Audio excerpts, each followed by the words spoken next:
Επίσης, όσο αφορά το COVID, θα ήθελα από την κεντρική διοίκηση να είχε εμπλέξει περισσότερο την τοπική αυτοδιοίκηση.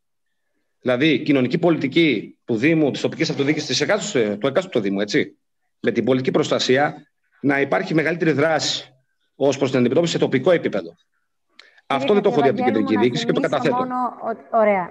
Υπάρχει κάποια άλλη ερώτηση? Τελευταίο και κλείνω. Κυρία Δρόσου, είναι σημαντικό αυτό το οποίο λέει. Είναι σημαντικό, Δήμαρχε, επειδή ξεπερνάμε κατά πολύ το χρόνο. Ωραία. Εγώ να πω μόνο πάνω σε αυτό το οποίο λέει ο κύριος. Ακούστε με λίγο.